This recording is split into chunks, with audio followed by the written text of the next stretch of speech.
अस्सलाम वालेकुम स्टूडेंट्स। जी स्टूडेंट्स, अभी तक हम पढ़ चुके हैं कि एसिम्प्टोटिक नोटेशंस क्या होती हैं, उसकी प्रॉपर्टीज़ क्या होती हैं, फिर वर्स्ट केस के लिए कौन कौन सी टाइम कम्प्लेक्सिटीज़ होती हैं, किस तरीके से हम लोग अब टाइम कम्प्लेक्सिटीज़ को फाइंड आउट करते हैं। ये आज की वीडियो में हम देखेंगे, कुछ एग्जांपल्स को देखेंगे। और सबसे इम्पोर्टेंट बात, इस वीडियो के लास्ट पे मैं आपके साथ कुछ क्वेश्चंस शेयर करूँगी और वो क्वेश्चन जो से वो आपने सॉल्व करने हैं। हैंड रिटन असाइनमेंट के अंदर मुझे आप लोगों ने जो है वो सबमिट करवाना है उसका सॉल्यूशन। ठीक है, तो लाजमी तौर पे आपने वीडियो के लास्ट पे वो जो क्वेश्चंस हैं उनके स्क्रीनशॉट्स लेंगे, अपने पास रजिस्टर पे नोट करें जिस भी तरीके से आपने मुझे उसके सॉल्यूशंस देने हैं। तो ध्यान से जो है वो सारी चीज़ों को देखिएगा। शेयर करती हूँ मैं आपके साथ स्क्रीन।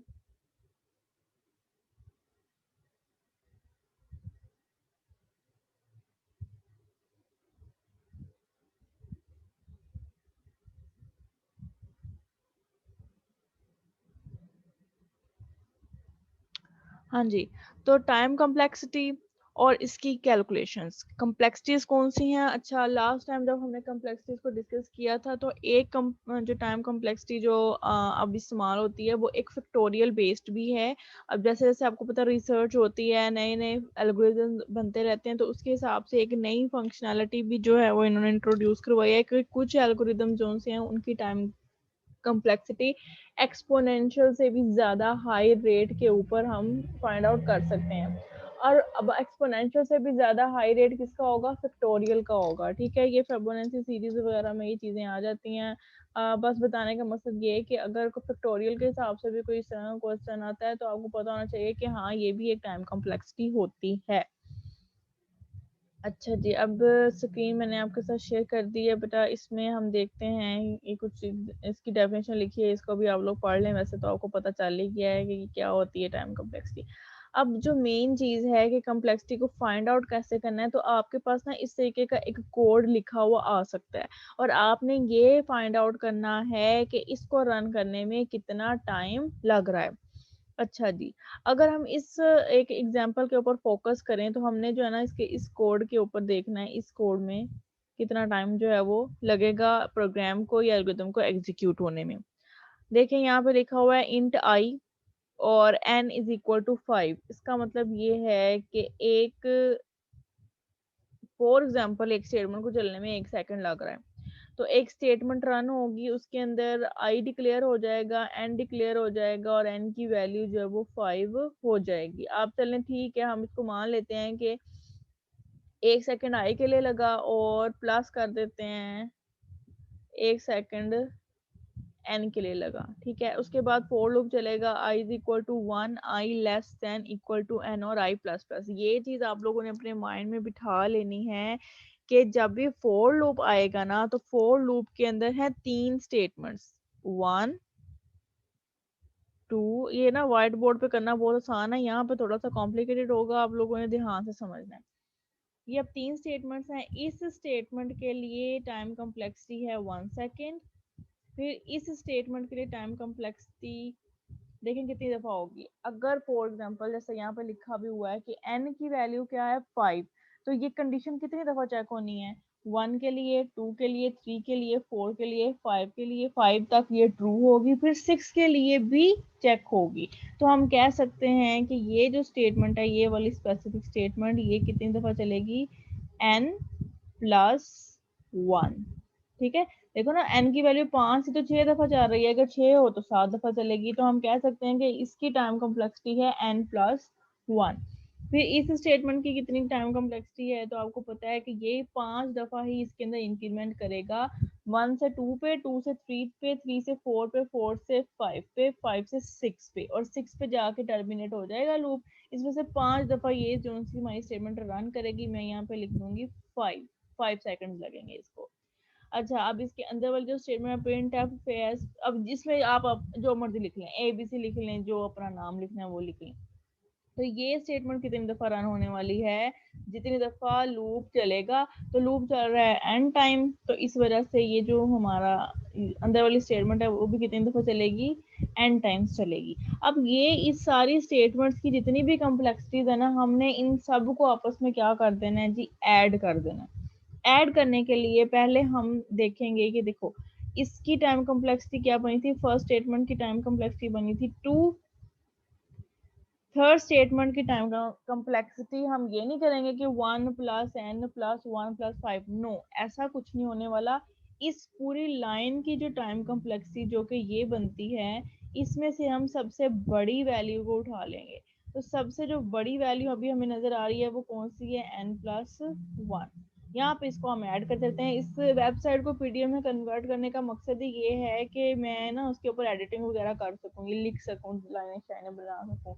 और आप लोग इसको चाहें तो खुद गूगल से भी जो है वो सर्च कर सकते हैं, अदरवाइज मुझे बता दीजिएगा, मैं आपके साथ शेयर कर लूंगी ये पीडीएफ फाइल।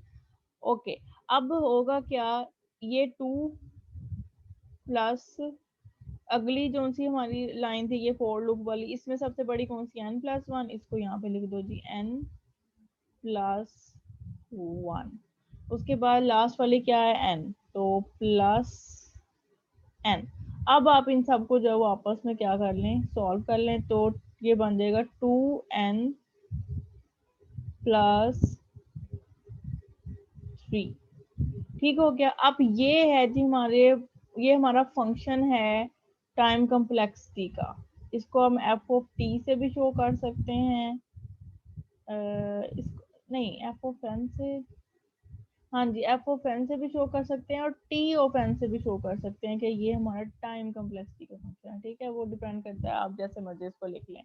इसके बाद क्या है, अब ये चीज तो हमें फाइनल हो गई कि ये इस फंक्शन की है, लेकिन हमने लेना है वर्स्ट केस, और कॉन्स्टेंट्स को हम किसी खाते में नहीं डालते, इसलिए हम सिंपली लिख देंगे ऑर्डर ऑफ एन है जी इस एक स्पेसिफिक एल्गोरिदम की टाइम कॉम्प्लेक्सिटी। आप यहाँ पे देख सकते हैं, हैंस फॉर लूप गेट्स, अब ये जो भी चीज है इसकी टाइम कॉम्प्लेक्सिटी क्या निकली है, ऑर्डर ऑफ एन, सिंपल। इसके बाद ये एग्जांपल हो गई। इसी तरीके से जो आपके साथ मैं एग्जांपल शेयर करूंगी, जो आपके साथ मैं क्वेश्चन शेयर करूंगी, आपने बारी बारी उसकी हर एक लाइन को पढ़ना है, उसको इंटरप्रेट करना है कि इसकी टाइम कॉम्प्लेक्सिटी क्या निकलती है। मुझे आपका ये सारा सोल्यूशन चाहिए, सिर्फ और सिर्फ उसका एंड आंसर नहीं चाहिए, बल्कि सारा सोल्यूशन चाहिए आपके हैंड रिटन असाइनमेंट के ऊपर।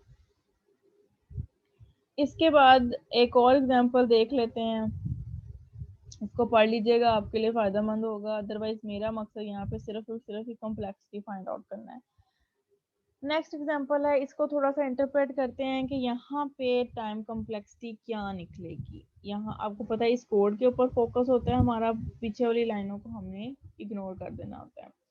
इस लाइन के ऊपर कितना टाइम लगेगा, 1 सेकेंड। इस लाइन पे कितना टाइम लगेगा, 1 सेकेंड। इस लाइन पे 1 second. c is equal to a plus b, 1 second. Print f कर दें परसेंट डी और c, 1 सेकेंड। कितने हो गए टोटल, 1 2 3 4 5। तो इसकी टाइम कॉम्प्लेक्सिटी आती है 5। तो मैं कह सकती हूँ कि ये क्या है, एक कांस्टेंट है, दैट्स वाई यहाँ पे हम लिख देंगे बिग ओ या ऑर्डर ऑफ 1। इसके अलावा इसको बिग ओ सी से भी रिप्रेजेंट किया जा सकता है एज अ कांस्टेंट। ठीक है, लेकिन नॉर्मली ये चीज इस्तेमाल होती है। ये कांस्टेंट हो गई। इसके अलावा अब एक और एग्जांपल आ गई है, इसको चेक कर लेते हैं। अच्छा जी, यहाँ पे हमारे पास अरे आ गई है और एन जो है वो नंबर ऑफ एलिमेंट्स होंगे। सम इज इक्वल टू 0 और आई। ठीक है, अब इसमें कितना टाइम लगेगा, 1 सेकेंड फॉर एग्जाम्पल इसके लिए। और इसी तरीके से हमने इंटीजर टाइप का एक वेरिएबल आई भी डिक्लेयर करवाया है, तो नहीं नहीं नहीं, इंटीजर टाइप का वेरिएबल आई नहीं डिक्लेयर करवाया, बल्कि इंटीजर सम है और उसकी वैल्यूज जो सी हैं वो 0 हो गई है। अच्छा ठीक है, एक हमारे पास वेरिएबल है सम और दूसरा वेरिएबल है इंटीजर टाइप का आई, और सम की वैल्यू हमने 0 रख दिया, आई की वैल्यू हम यहाँ पे रख रहे हैं 0। तो 1 सेकेंड यहाँ पे लग गया, 1 सेकेंड यहाँ पे लग गया। इस स्टेटमेंट को रन करने के लिए अब हम इसको बिल्कुल उसी तरीके से देखेंगे। इसकी तीन जो सी हैं वो पार्ट्स बन गए, ये वाले पार्ट्स 1 2 3, और अब देखेंगे ये तीनों की टाइम कॉम्प्लेक्सिटी क्या होगी। आई इज इक्वल टू 0, 1 सेकेंड लगा। आई प्लस प्लस, आई ने कब तक प्लस होते रहना है, जब तक ये इसकी वैल्यू जो सी है वो एन ना हो जाए। तो हम इसको क्या करेंगे जी, लिख लेंगे फॉर एग्जांपल इसकी टाइम कॉम्प्लेक्सिटी है एन। इसके बाद आई लेस देन एन, ये कंडीशन जो सी है वो कितनी दफा चेक होनी है, ये कंडीशन चेक होनी है एन टाइम्स ही।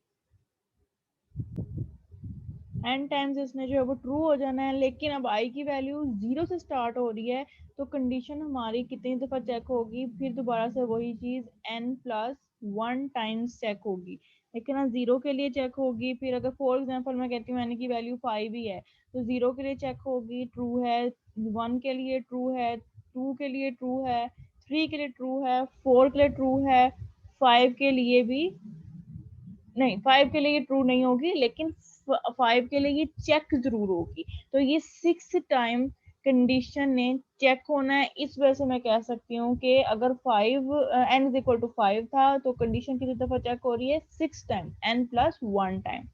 ये चीज हो गई। उसके बाद फोर लूप के अंदर की जो स्टेटमेंट है, ये सम वाला सारा तरीका कार है, ये कितनी दफा चलेगा जी, ये हमें पता है कि ये n टाइम्स ही रन होगा। अब इन सबको रिटर्न की स्टेटमेंट कितनी दफा चलनी है, गैस करें, 1 टाइम, सिर्फ एक दफा चलेगी, ठीक है, ये n टाइम्स नहीं चलेगी। अब इन सबको जो है हर एक लाइन की जो हाईएस्ट कॉम्प्लेक्सिटी है उसको हम ऐड कर लेंगे। इसकी हाईएस्ट क्या है 1, इसकी हाईएस्ट क्या है n प्लस 1, इसकी हाईएस्ट n, और लास्ट वाले की 1। तो ये बन जाएगा हमारे पास 1 plus n plus 1 plus n और प्लस 1। तो ये बन गया है 2n प्लस 1 2 3, 2n+3। तो इसकी भी जो है वो टाइम कम्प्लेक्सिटी अगर हम टोटल देखें तो ये क्या बन जाएगी, बिग ओ एन, ठीक है। अब अगर आप नीचे यहाँ पे इसकी स्टेटमेंट पढ़ें तो यहाँ पे इसकी टाइम कम्प्लेक्सिटी शो कर रहे हैं n+1, लेकिन हम कॉन्स्टेंट को ज्यादा फोकस नहीं करते, तो हम इसको कह सकते हैं कि ये big O order of N है। अब आपके माइंड में क्वेश्चन आएगा कि ये 2n क्यों आ गया है, तो स्टूडेंट्स ये जब हम हर एक स्टेप को परफॉर्म करते हैं ना, तो उस टाइम पे हमारे पास ये 2n आ सकता है, उससे कोई भी फर्क नहीं पड़ता। फर्क वहां पे पड़ता है जहां एक्सपोनेंट में कोई ना कोई वैल्यू हो, अगर एक्सपोनेंट में 1 ही है तो उससे कोई भी फर्क नहीं पड़ता है। कुछ लोग जो से इसकी टाइम कम्प्लेक्सिटी के हर एक स्टेप को फॉलो करते हैं, कुछ लोग जो है वो नहीं फॉलो करते, तो उस हिसाब से ये चीज होती है। लेकिन हमने हर स्टेप को फॉलो करना है, जैसे मैंने आपको सिखाया है, मुझे आपने इसी तरीके से जो है वो अपने आंसर्स देने हैं और क्वेश्चंस को सॉल्व करना है, हर स्टेप को अलग अलग करना है, ठीक हो गया। इसके अलावा इसमें एक और एग्जांपल देख लेते हैं। अब ये हमारे पास एक कोड लिखा हुआ है और इस कोड के अंदर दो लूप्स लगे हुए हैं और ये नेस्टेड लूप है, ठीक है, ये आउटर लूप है, ये इनर लूप है। हम ऊपर देखें जी, 1 सेकंड लगेगा आई के लिए, जे के लिए और भी एन के लिए 3 सेकंड हो गए। फिर नीचे देखें 1 सेकंड, इसने कितनी दफा चलना है जी, i less than equal to n है, तो n+1, वही सेम सेम चीजें हैं, आई n+1 के लिए तक चलेगा। इसकी टाइम कॉम्प्लेक्सिटी आएगी n, ठीक है। अब बारी है इनर लूप की। इनर लूप के अंदर क्या काम करना है, हमने इस चीज को जरूर कंसिडर करना है कि ये एक नेस्टेड लूप है। इसके नेस्टेड लूप होने की वजह से इसके ऊपर क्या फर्क पड़ेगा कि हर चीज n के साथ मल्टीप्लाई होती जाएगी। तो ये कितनी दफा चलेगा, 1 टाइम, ये कितनी दफा चलेगा n+1, और ये कितनी दफा चलेगा n। लेकिन ये सारी की सारी चीजें जो सी हैं वो मल्टीप्लाई हो जाएंगी किसके साथ, n के साथ। स्टूडेंट्स थोड़ा सा मैं इसको रिज्यूम कर लूँ, जानने स्टार्ट हो गई हैं।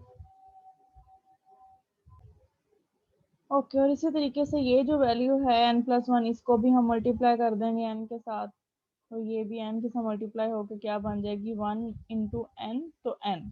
ये सारी चीजें आ गई हमारे पास। इसके बाद प्रिंट एफ फेस, ये जो सी है वो कितनी दफा चलेगी, n मल्टीप्लाई n। क्यों, क्योंकि ये एक नेस्टेड लूप की स्टेटमेंट है। अगर ये सिर्फ आउटर लूप की होती तो ये n दफा चलती, अब ये इनर लूप की है तो ये n multiply by n times run होगी, एग्जीक्यूट होगी। अब ये जितनी भी लाइनों की सारी स्टेटमेंट है, इसमें से जो हाई हाई स्टेटमेंट है या हाई हाई टाइम कॉम्प्लेक्सिटी है, उसको हम सिर्फ और सिर्फ आपस में ऐड कर देंगे। जैसे इसकी क्या है, आप कह लो कि 3, 1 + 1 + 1 3 हो गई।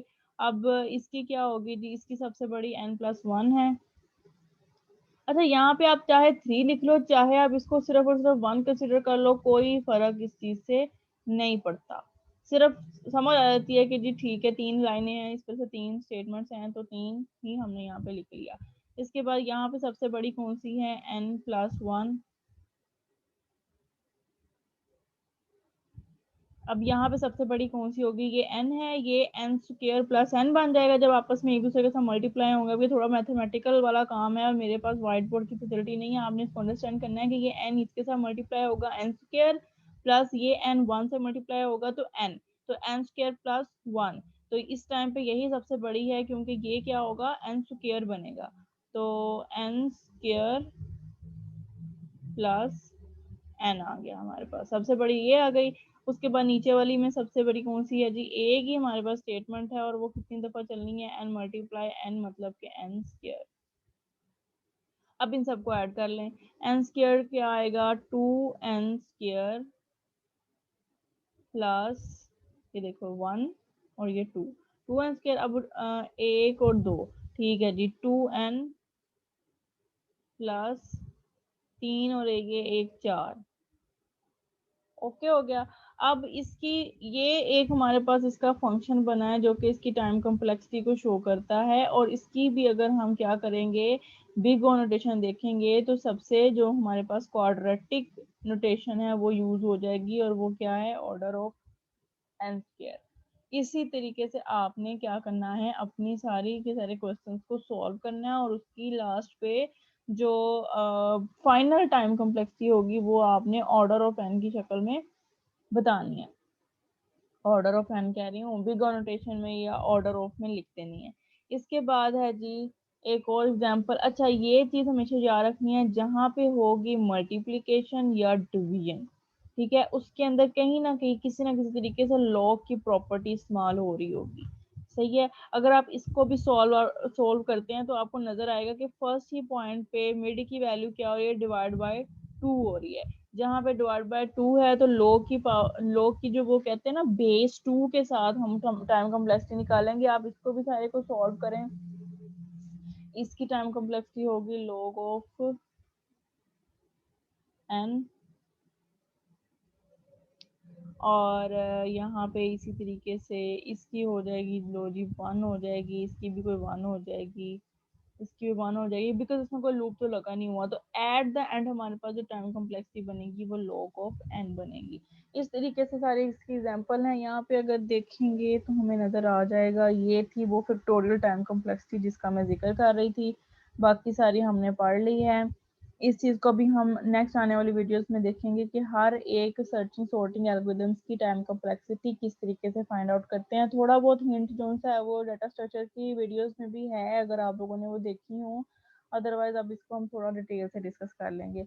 ये जी टाइम कम्प्लेक्सिटी का चार्ट है, पहले भी आपने देखा था, अभी दोबारा से इसको देख लें, पिछली वीडियो में भी देखा है। इसके अंदर क्या ऐड है, सिर्फ एक ये पिक्टोरियल वाली जो सी टाइम कम्प्लेक्सिटी है ये यहाँ पे ऐड हो गई है। ये सारे जो हमारे पास हमने एल्गोरिथम पढ़े थे, बबल सॉर्ट के, सिलेक्शन सॉर्ट के, इंसर्शन सॉर्ट के, ये उनकी टाइम कम्प्लेक्सिटी लिखी हुई हैं। अगर आपको याद हो तो ये मैंने आपको कहा भी था डाटा स्ट्रक्चर के सब्जेक्ट में कि आप लोगों ने ये याद रखनी है, और ये आपके प्रैक्टिकल वगैरह में भी आई थी। चलें जी, ये आपकी हो गई टाइम कॉम्प्लेक्सिटीज फाइंड आउट करने का तरीका। अब आपकी असाइनमेंट देख लेते हैं जिसको आपने सॉल्व करना है हैंड रिटन फॉर्म में, और फिर जिस तरीके से लास्ट टाइम आप लोगों ने मुझे पीडीएफ की फाइल्स शेयर की थी, उसी तरीके से आपने ये असाइनमेंट सॉल्व करके शेयर कर लेनी है। ये फर्स्ट क्वेश्चन है। अच्छा, यहाँ पे मैंने लिखा हुआ है कि इसकी स्पेस कम्प्लेक्सिटी भी बताएं, तो आप लोगों ने स्पेस कम्प्लेक्सिटी नहीं बतानी है क्योंकि ये मैंने अभी आपको सिखाई नहीं है। फिलहाल आपने सिर्फ टाइम कम्प्लेक्सिटी निकाल लेनी है सारे के सारे क्वेश्चन की। ये फर्स्ट क्वेश्चन है, सेकंड, थर्ड, फोर्थ, यहाँ पे खत्म हो जाएगा, ये 5 है।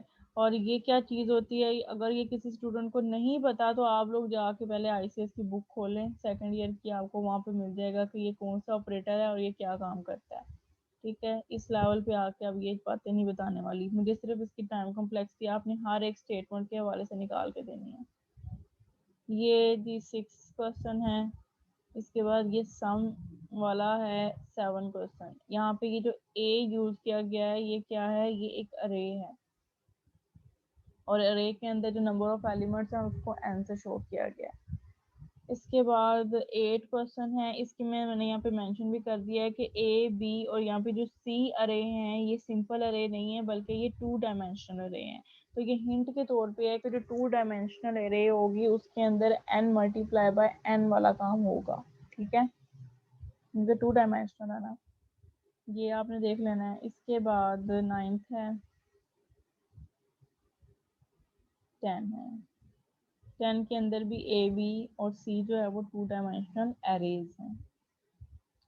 ये 10 सवाल हैं आपके जो आपने मुझे इसका सोल्यूशन देना है हैंड रिटन फॉर्म में। बार बार कह रही हूँ, फिर ना आप लोग कहना कि मैम आपने नंबर काट लिए। चाहे आप लोगों का आंसर ठीक भी हो, लेकिन जिस तरह से स्टेप बाय स्टेप आपको काम बताया गया है उसी तरीके से आपने इसको सॉल्व करना है।